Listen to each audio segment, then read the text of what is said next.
back to another day in the arena. It's me, it's CGB, and today we're looking at the last of our free-to-play pre-constructs Selesnya Conclave. Selesnya Conclave brings us a few fun rares in the form of Tolsimir Friend to Wolves, and don't take away my friend. Get back in there.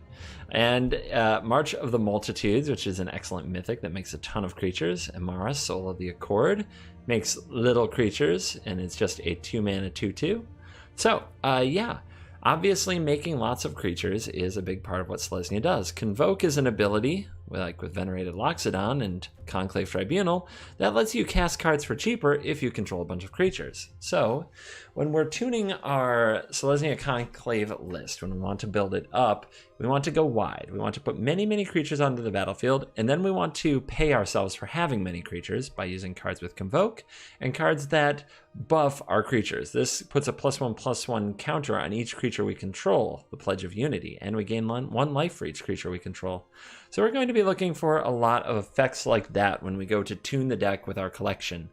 So I've already done some work on the deck, so instead of flipping through my cards and talking about this card and that card, I can cut down on the deck building time by jumping over to the deck that I've already tuned. When tuning Selesnya Conclave, let's stay absolutely true for going very wide and paying ourselves off for going wide, while also trying to fit some powerful cards into the deck. What we've removed are a lot of the cards that gain life or don't necessarily give us any benefit when we have a bunch of creatures on the battlefield. Healer's Hawk is a cheap 1/1 flying lifelink that we do still want in the deck, because I find that the flying lifelink does buy us the time to go extra wide and pay ourselves for getting there, whereas without the Healer's Hawk, sometimes we get run over before we get there. Hunted Witness is 2 bodies in 1, so it certainly does that job. Might of the Masses is a payoff for going wide. It gives one creature a +1/+1 for each creature we control, and our favorite target for it is the Healer's Hawk because of the lifelink, to gain a ton of life and deal a ton of damage at the same time. Woodland Champion gets a +1/+1 counter for each token that enters the battlefield, so it can grow large and in charge. Amara, the Soul of the Accord, is one of the key awesome cards in the deck. If you can play it early before the opponent can put out blockers for it, it can make a whole bunch of 1/1 soldiers just by attacking or tapping to use Convoke. Watley's Raptor has Proliferate. When it enters the battlefield, it proliferates. That means that any creature you have that has a +1/+1 counter gets another. Any planeswalker you have with a loyalty counter can get another. Basically, anything with a counter can add another counter, and that's why it's in the deck. To raise the alarms, you can certainly go up to 4 of these if you wanted to upgrade the deck. Creating 2 white soldier tokens for 2 mana is a good way to go wide quickly. Then we have more cards, and you'll see the theme that we're trying to put multiple creatures onto the battlefield. Hanged Executioner creates 2 creatures. Ferocious Pup creates 2 creatures. Sworn Companions creates 2 creatures. March of the Multitudes can create a ton of creatures. Then we have Night of Autumn, which doesn't really do that, but it's a good role player. It can come down as a 4/3 with 2 +1/+1 counters, and those can be proliferated higher. We can also destroy an artifact or enchantment that is annoying us, or gain 4 life against those red decks trying to burn us out. Unbreakable Formation and Pledge of Unity put +1/+1 counters on all of our creatures, making them key anthem effects to the deck by making everything larger. Conclave Tribunal, we have 4 of those to remove troublesome permanents, and they're cheaper to cast if we tap our creatures for mana. Ajani, the Strength of the Pride, can gain life equal to the number of creatures we control, plus the number of planeswalkers, so it can gain a ton of life. We can also make Ajani Pride Mates, which, you know, they're tokens, and it does help us go wide, and it's threat diversity mostly. I would have rather had the other Ajani, the green-white Ajani, in this spot, but I'll take this one since it's the Ajani I opened. Nightpack Ambusher can make a token every turn if we have nothing else to cast with our mana. Venerated Loxodon can convoke and make the token stronger. Tolsimir creates a token when it enters the battlefield. It gains life and the wolf can fight something, and it's a good combination with Nightpack Ambusher and Ferocious Pup to get a few fights going. Assure Assemble can use a combat trick effect to make a creature indestructible, but it can also make 3 2/2 green and white elf creature knight tokens if we get to 6 mana. On top of that, we have Flower Flourish. This helps fix our mana to get the right colors, forest or plains, and then Flourish pumps all the creatures +2/+2 until end of turn. Our deck is ignoring some very powerful cards. A few things that I think are too slow are cards like Dawn of Hope, Cavalier, Conclave, Cavalier, the Centaur over here. I really like this card, but I find the mana very hard to do in free-to-play. If I were running a lot of cards like Blossoming Sands, Temple Garden, and other green-white dual lands, I think that this would be a reasonable card. As it is, I don't think... You just can't afford to not be able to cast this on turn 4, or you get run over pretty quickly if this card is sitting in your hand, and it can't afford to be late to the party either, because your opponent's late-game cards are often more powerful than this card. So, it has to stay on the bench. So this is my go wide token strategy. Let's go play it in some games and see how it does. We've got Healer's Hawk and Raise the Alarm, Unbreakable Formation, Venerated Loxodon. Yeah, this hand can definitely do things. Even if we go Hawk, Raise the Alarm, Loxodon, then the next turn Formation, that's a ton of stuff. So let's roll. It's a very good hand to start with. Here's my Hawk. Let's see if our opponent has anything to stop it. They don't have sleeves and they don't have a pet, but they do have a turn 1 rare shock land and a shock for the Hawk, so I have dubbed them no fun. So we draw Woodland Champion whenever one or more tokens enter the battlefield. We put that many +1/+1 counters on the champion. Let's go for it. If this card survives, Raise the Alarm can make it 4/4 next turn. Opponent giving a read to the champ.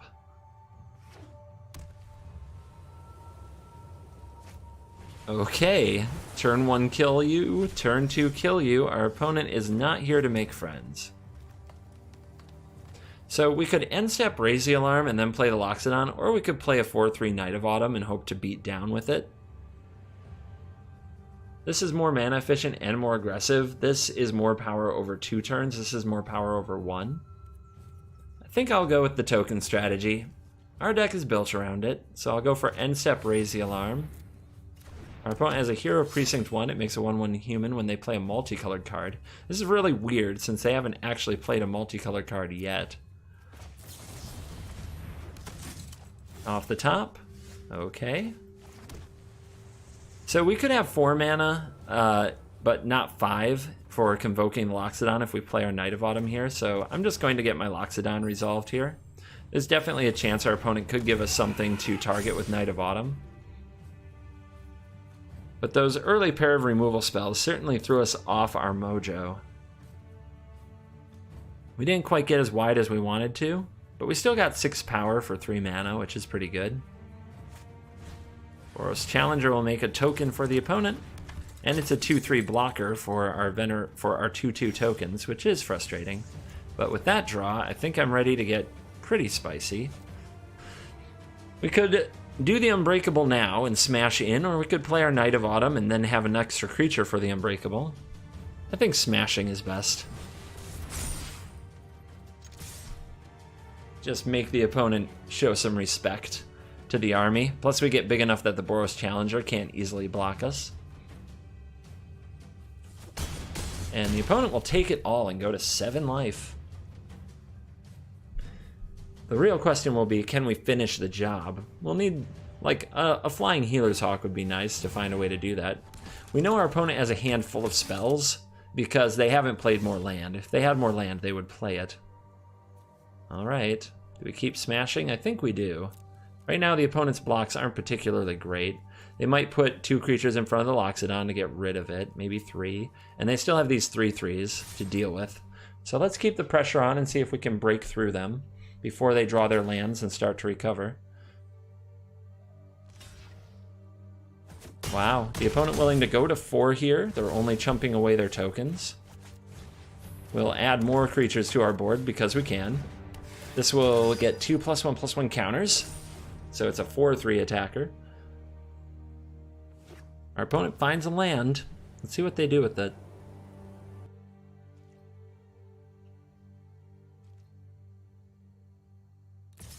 The Swiftblade Vindicator is coming at me. And the Boros Challenger. I think we just take the damage. I can block here and get a lifelink token, which I think is fine. That can save me a little bit of life. But with that Challenger tap, the opponent has to survive this next attack step. They must be feeling pretty good about it to attack, though.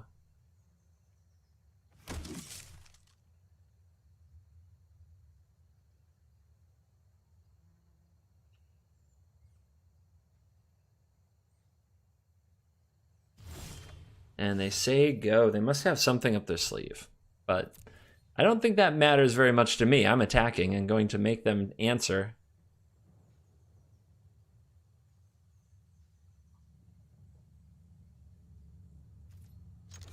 Charge.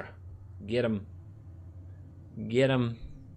So before blockers, they can maybe kill something with a card like Justice Strike, make a 1/1 and block with it. Those are potential plays they could make.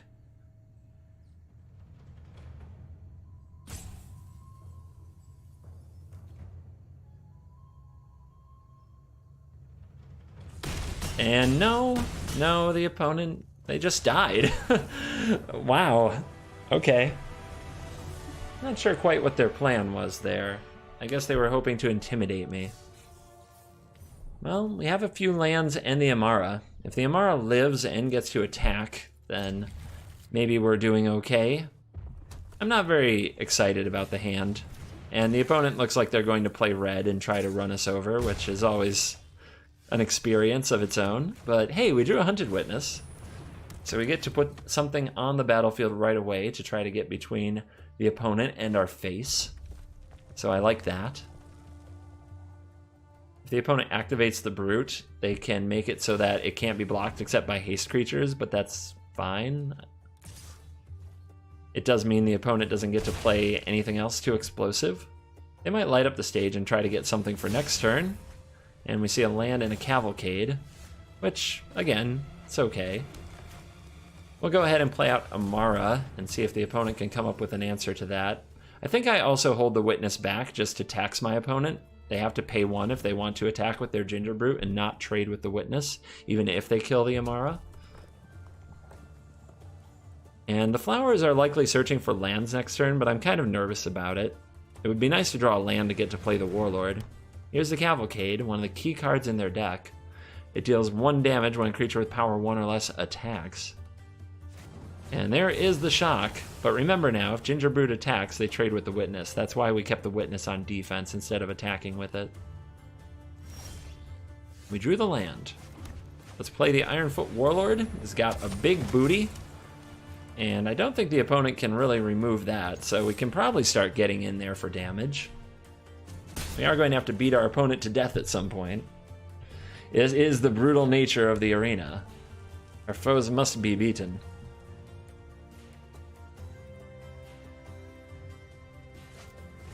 Second Ginger Brute. And a Tybalt, which prevents life gain. That's not fun. It also makes Devils that work with the Cavalcade, but the opponent doesn't have a very good attack here. And there's a Knight of Autumn. That can blow up the Cavalcade. That is tremendous. All right. Let's go get another forest. Put that out, and now use Knight of Autumn. Destroy target enchantment. You take away their key card. And now, if we want to, we can pressure this Tybalt. The opponent can block with a Devil and then use the Devil to kill the Knight of Autumn, which is frustrating, but at least we get the Devil off the battlefield. And then we still have a Hunted Witness to sit back with. Huh. The opponent chose the Ginger Brute instead, which I don't really get what they're going for there, but maybe they have a bigger plan.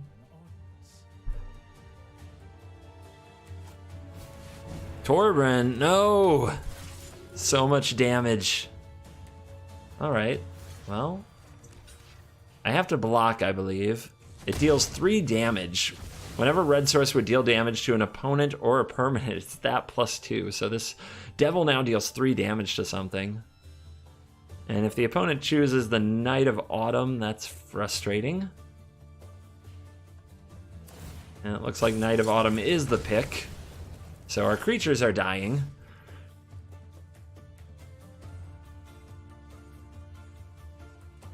But I can make more of them. I think what I want to do here is shock for this, say go, and then crank out March of the Multitudes, make 4 more creatures, then Unbreakable Formation, and smash with them.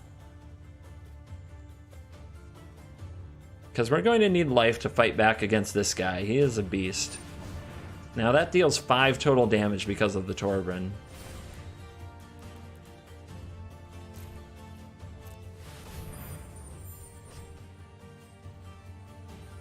Go team.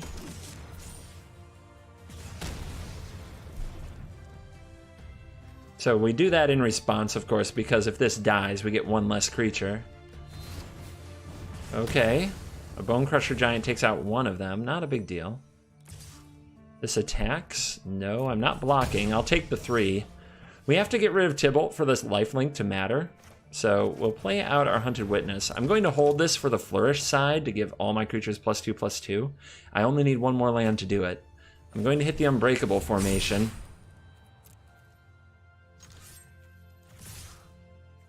And yeah, we're going after the Tybalt to make sure it dies. All our creatures are indestructible, have lifelink. That doesn't matter as long as Tybalt's alive. But once Tybalt's gone, it's a much bigger deal. Like, blocking these won't do the opponent any good. They're indestructible thanks to Unbreakable formation. And your turn. You see our life total didn't change. But now that this is dead, the next time these deal damage, we gain life. And we will need that life.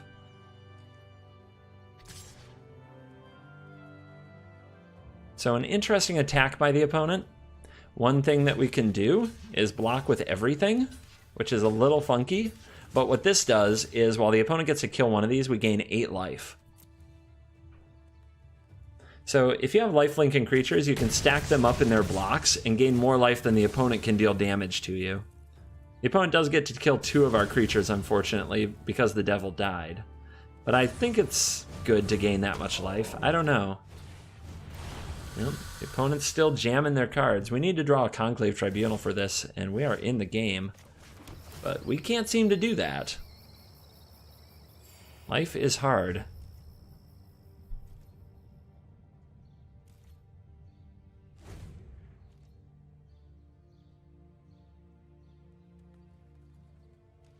Not really sure what comes next.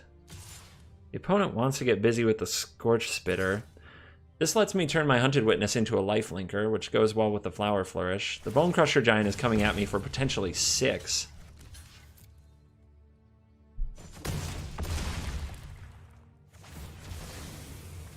So here's my lifelink creature. Yay. And another land. Well, let's fire this off right now and gain a whole bunch of life while we can. And deal some damage. The opponent does get a block with Torbran and Gingerbrute on the 3/3, but they're too afraid to take it. Kind of odd. But yeah, that's another land. Our draws haven't been kind down the stretch. We're barely hanging in there, and our opponent has their best card. So this is 8, 10, this is 4, 10, 11 is what they're threatening. All right, 15 to 8. Can we draw another pump effect and try to finish this game? Ugh. Not great. But I'm going to keep swinging because the lifelink can help buffer us at least for a little while longer. The opponent, they have a shock. That is so nasty. Draw so good.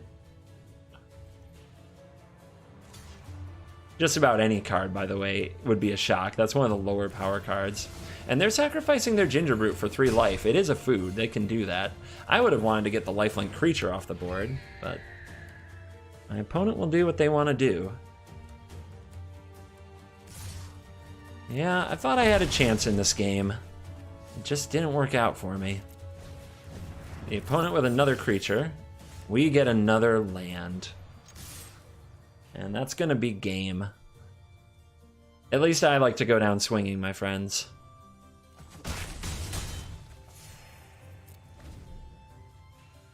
Like, chump blocking to stay alive isn't good anymore.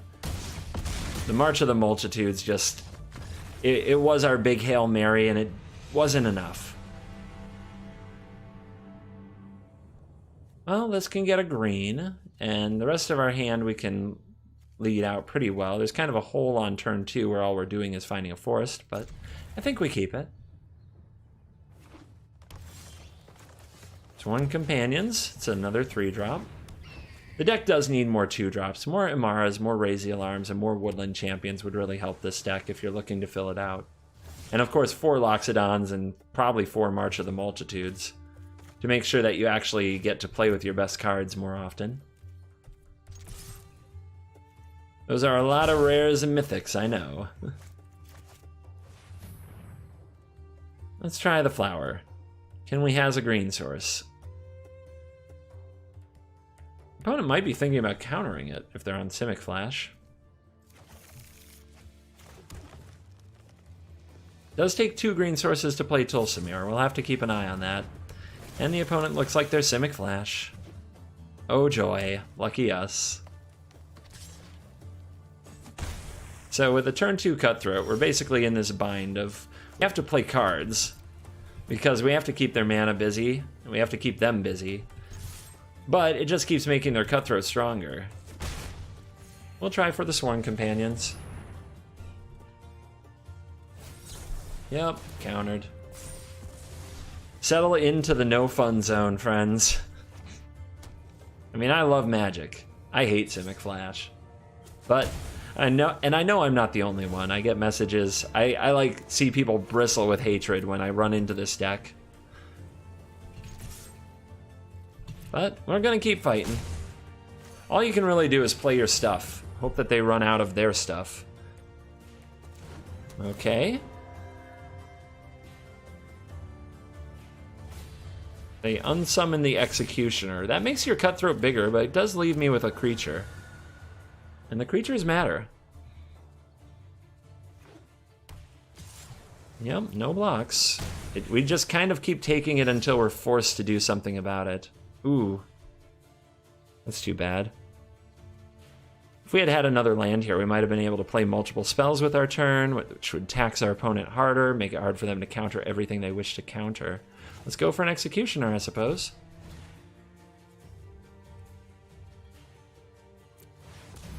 They already know we have it.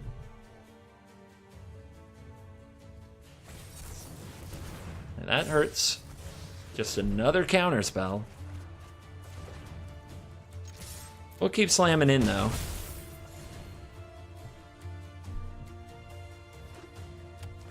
Okay, they've drawn plenty of land. What are these last 2 cards? Do they matter? We need to hit land so that we can keep threatening them. Okay, good.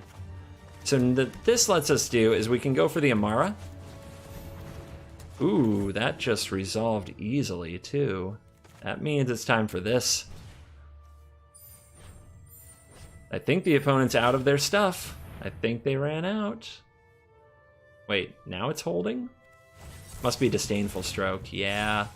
The good news is we still get a 1/1 from the Amara to block the Brineborn Cutthroat here. Into the Story, draw 4. Brutal. That's so brutal. Our opponent's on some kind of a weird budget version of Flash, but it's doing just fine against our budget deck. Okay, we're still attacking. This time we'll start blocking. What else? They have 7 lands, they just drew 4. They have all these budgety counter spells. They're doing something on my upkeep. Makes no oh, I see. We're doing that because of this. Do we go for March of the Multitudes here? I think we do because we get a free token. 1, 2, 3, 4, 5. Might get countered, but at least we get the token. They're taking their time about it. You'd think you'd just go snap counter this, like, immediately. Okay, it took a while, but they figured out how to direct their counter spell. And they keep on top, so that's another counter spell. Sure. All right, that's a good one. Might be able to get them. 1, 2, 3. 1, 2, 3, 1, 2. Yeah. Gotta keep absorbing the hits. This one Cutthroat's trying to go the distance on us. All right, let's see if we can resolve Amara. And Hypnotic Sprite, another counterspell. And they still have 4 mana open. Let's see if this resolves. If it's countered, we can't play the Tribunal. Maybe we're supposed to go for the Tribunal now, before we lose another block. But if it does resolve, it's the highest possible payoff. If it's countered, what's my play? Attack with Healer's Hawk, hold back the 1/1, chump block, then next turn what do I do? I don't have enough to play both. Well, if they have a counter, we have to get it anyway. We can't afford to get the Conclave Tribunal countered. We have to survive and hit that thing. My god. So obnoxious. Alright. Hawk, get in there. And they have an Unsummon as your last card? Looks like it. Oh, a Sailor. Of course. Alright, fight on. Must block. Uh-huh. So let's go for the Friend to Wolves and try to kill the Sailor. The life that the cards that the Sailor can draw are also a terrible way to end the game. And if this resolves, we also get the Conclave Tribunal with Convoke.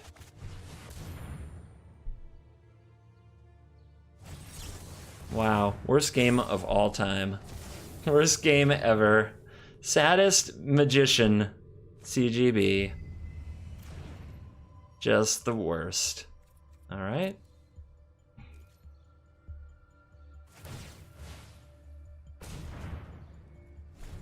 Must be nice, man. Must be nice.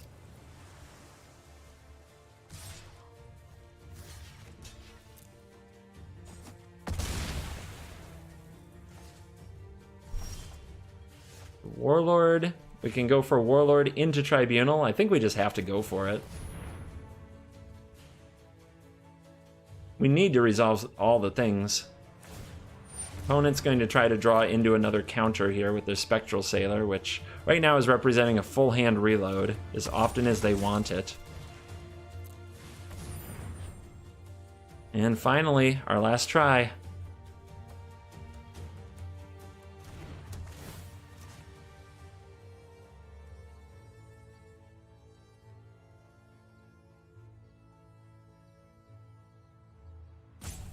Is it the Unsummon from earlier that I thought they might have? Yep.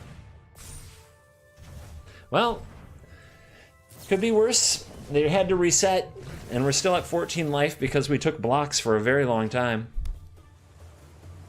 Why aren't they casting their sprites, though? They're just that greedy about cards? Okay, now sprites are happening. You absolutely need to get aggressive here. Because all I'm doing is drawing land. It's kind of a joke. It's a big, bad, nasty joke. Here comes my Warlord. Here's my token to pump the power and toughness.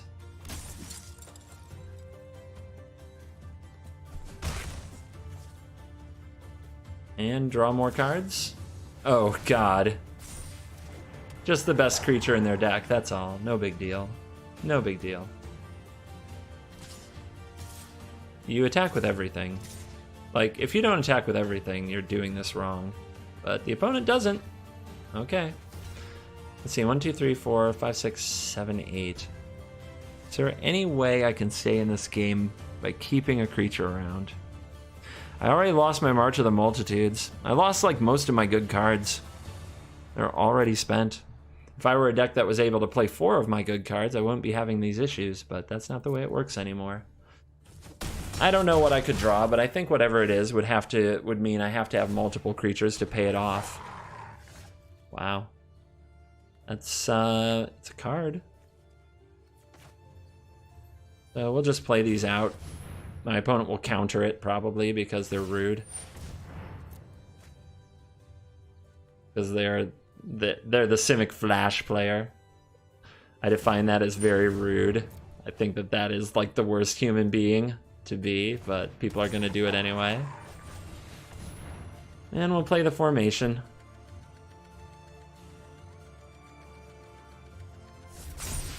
And yeah, we're dead. I know.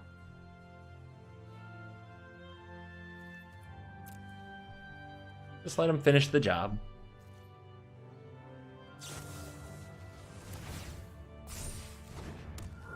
Uh-huh.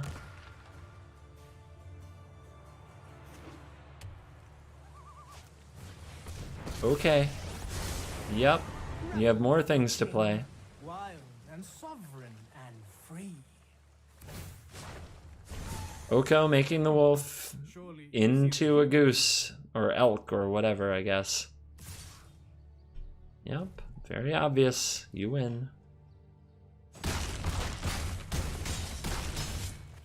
And that's the game.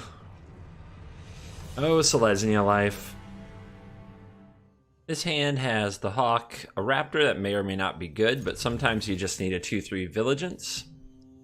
We've got Knight of Autumn and Tulsimir, a couple of Dece rares. So, let's get it flying. Paka! Carry me, Healer's Hawk. Stormfist Crusader. It looks like we're against Knights, and this is a pretty sweet rare Knight with Menace. At the beginning of your upkeep, each player draws a card and loses a life. So we get to draw cards because of this, but don't get confused. This is not our friend. It will attack us until we die. I'm going to play the Raptor now because I want a body on the battlefield.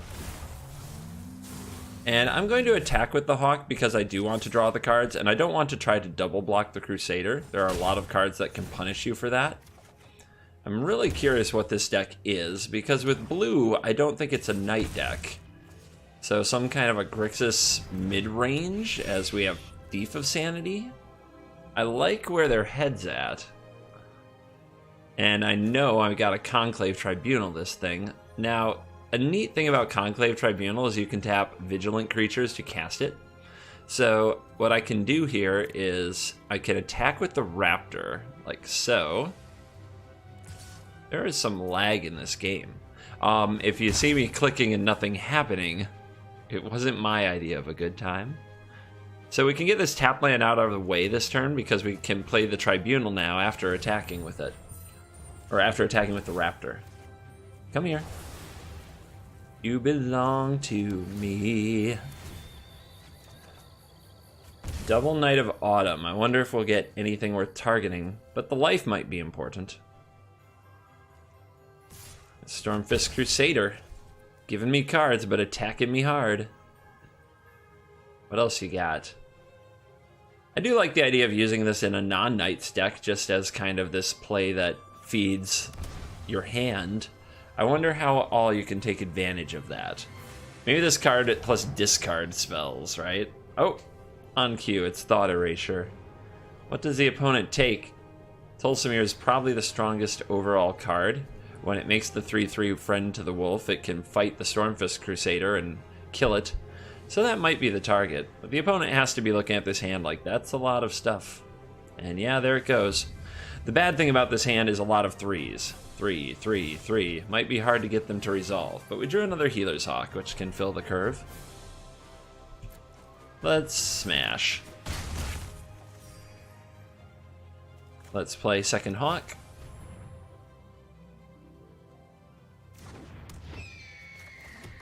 You got. So, a removal spell I should think about. I just don't think they run sweepers, and I don't think they run Cry of the Canarium if they have Thief of Sanity and Stormfist Crusader. You usually can't tell anybody in the arena not to play with cards like Ritual of Soot that destroy all creatures, but what do they have? Probably Enter the God Eternals, stuff like that. So I think it, but at the same time, I don't want Sworn Companions to just get brickwalled by this Crusader, so I think we play the Knight of Autumn. There's no way our opponent is going to cast any... Okay, they play counters. Some kind of a tempo game. But I was saying, I don't think that the opponent's ever going to play an enchantment or artifact when they know I have 2 Knight of Autumn in my hand. And here is a Murderous Rider, but the opponent drops to 7. And the Stormfist Crusader is attacking, but the Healer Hawks are buffering our life total. And our opponent's Stormfist Crusader is turning against them. And I guess we go very wide now. I am not in a hurry to remove this. The cards are helping me and the life total is certainly in my favor. And if we draw a way to pump our tiny creatures, we're going to be in a very happy place. This would be a great time for an unbreakable formation. Just put the game away.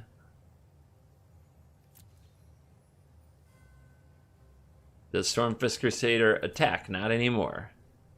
Time to pump the brakes. And now a 2/3 lifelink Murderous Rider hits the field and will cast this Raise the Alarm. It's an Ironfoot Warlord. So if we take away this, the opponent should die. Let's try. Good game. What a sport. Cool deck. Something I might try someday.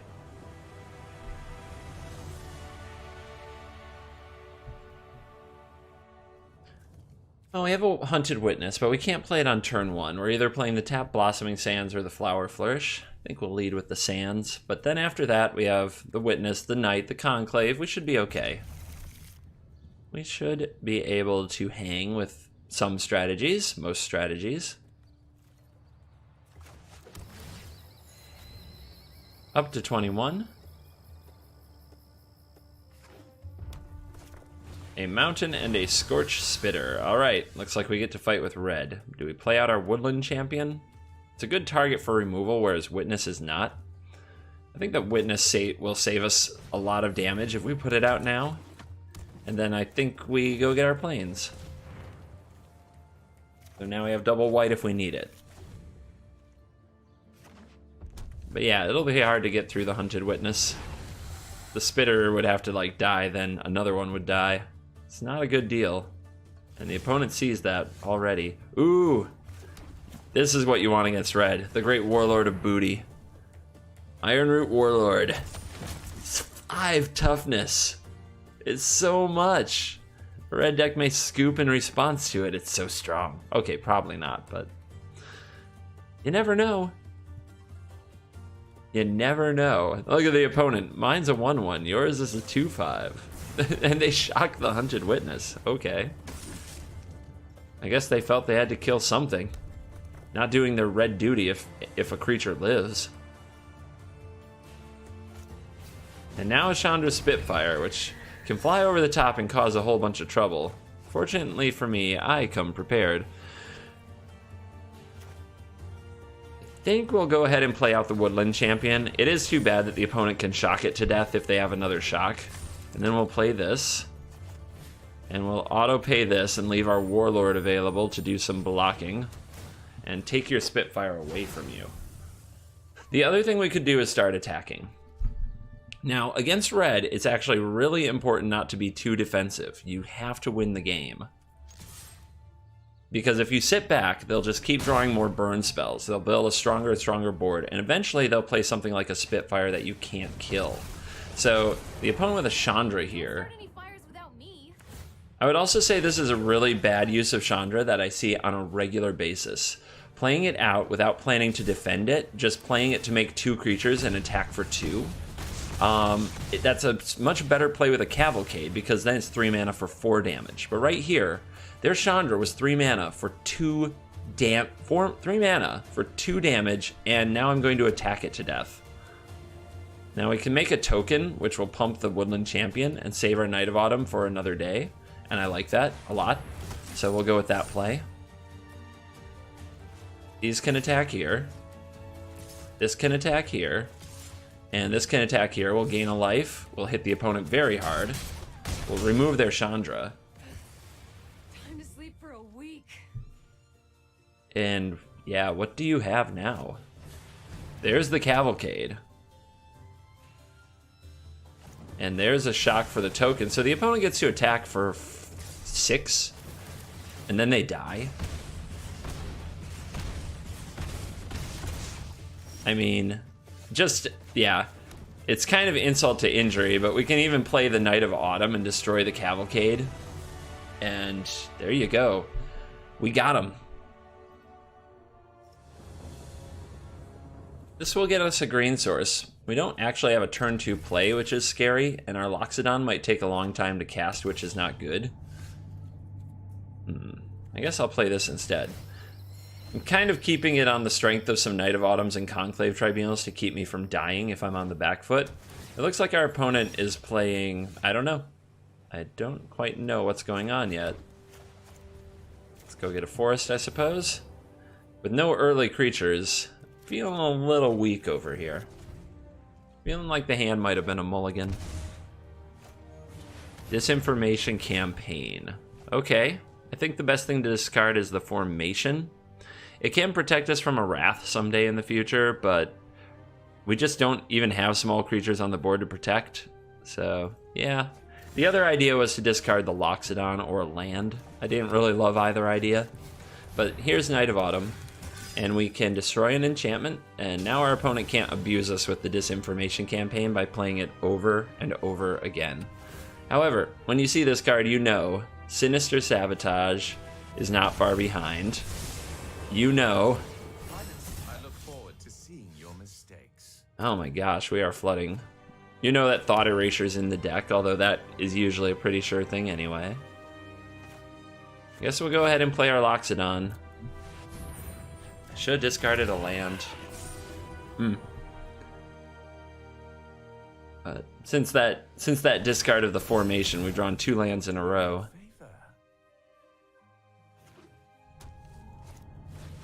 Uh-huh.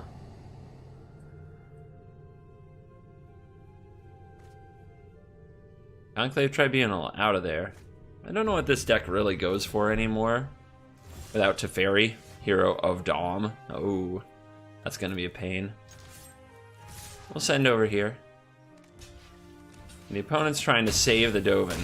So I was thinking about playing the Knight to kill a Thopter, but I don't think that's worth it. And this Dovin, like, it's gonna have to minus here and die for another Thopter unless the opponent blows up the board. So I don't want to play anything here. Just want to hold. There is elegance in simplicity. Yep, wipe hits 2 things.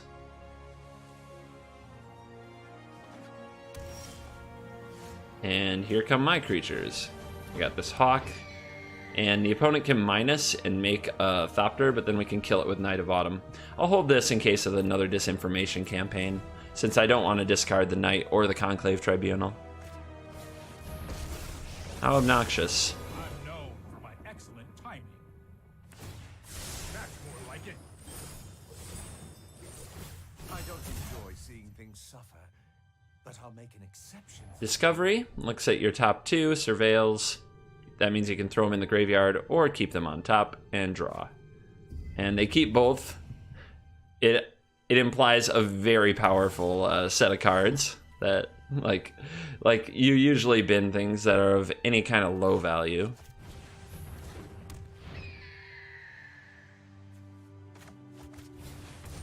All right, we can take out this Thopter. Give ourselves a chance here. And if the opponent wraths this board, I think we're pretty done. Obviously, we're a creature deck who flooded out against a control deck. That's just a bad game. It's not, there's nothing to be happy with. It happens. It's sadness in all of its forms.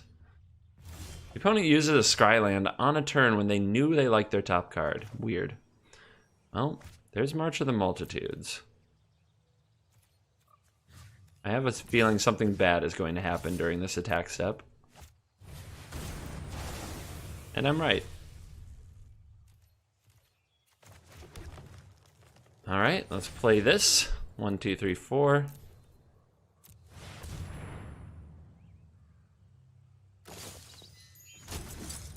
And let's play this.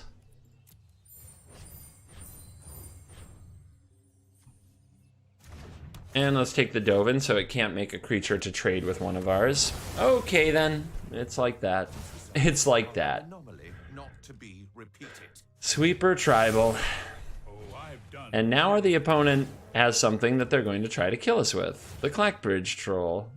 Alright, well they have a win condition. Every time we sacrifice one of these goat tokens, the opponent has to tap the Clackbridge Troll. And they gain 3 life and get to draw a card, which I guess is what they're going for. But we top deck another Tribunal so we can take it. Unfortunately for us, the Teferi Time Raveler is just waiting here. They're going to bounce the Tribunal, get back the Troll, draw another card, make another 3 creatures, Thought Erasure the Tribunal. I'm done. I am done. I can't take it anymore.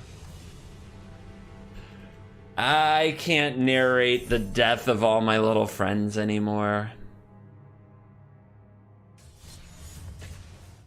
Yeah, we've got some early creatures this time.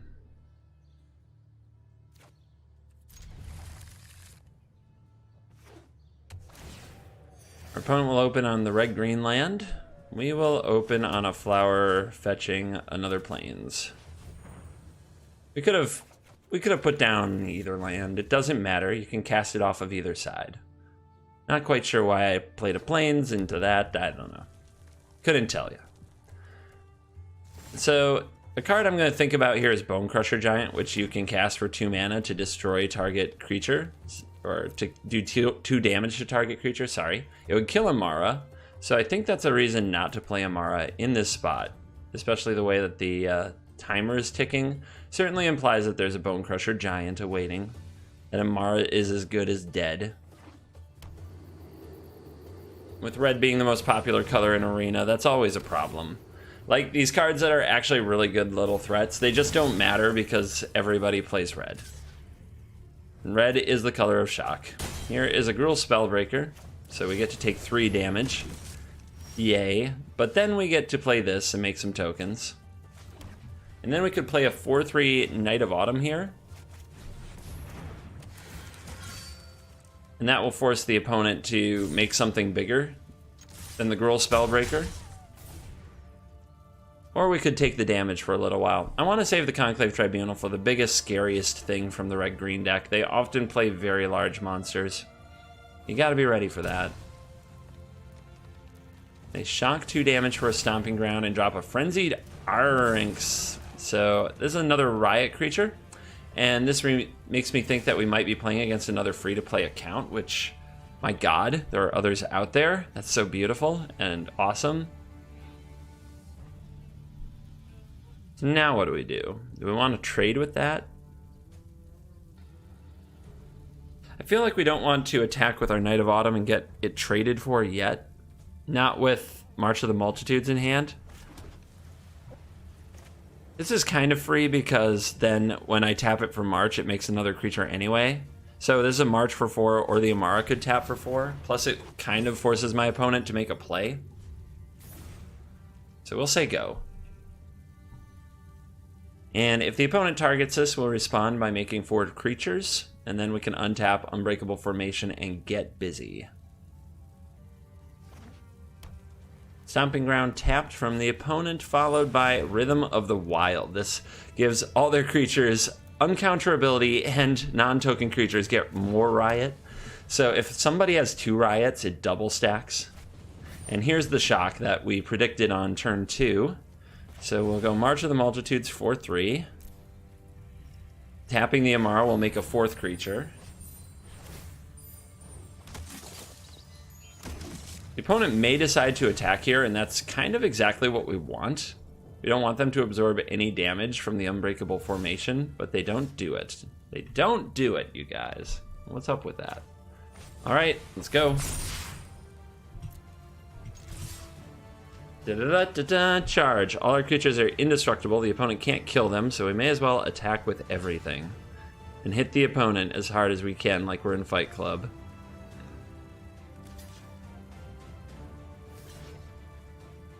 So they're taking 10, and they lost their frenzied thingamabobs.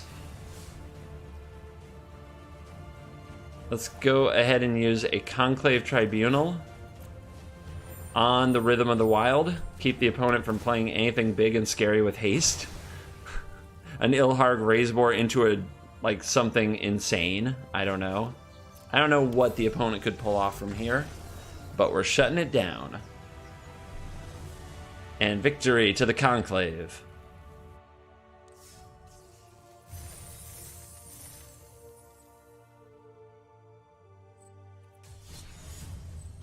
I hope that you enjoyed this video taking a look at tuning the Selesnya Conclave. Stay true to going wide. You want tokens and things that pay you for having a bunch of creatures, things that put +1/+1 counters and make a lot of creatures bigger, and you want things that go wide, make lots of tokens, do lots of stuff. And you need cheap creatures. If you're not doing stuff on the battlefield quickly, the deck is doing literally nothing. So I like those Healer Hawks. Maybe you'll find something different. A great card would be Lovestruck Beast from the new set. Check it out. Thank you for watching this video. Now that we have completed all of the decks that they give you, all the pre-built decks, tuning all of those, we will work on crafting some new decks and opening a bunch of packs from Throne of Eldraine. So come back and check out the next episode of the Covert Go Blue, Covert Go Free, free-to-play account series. Thank you for watching this video. As always, I will see you in the next video. Goodbye.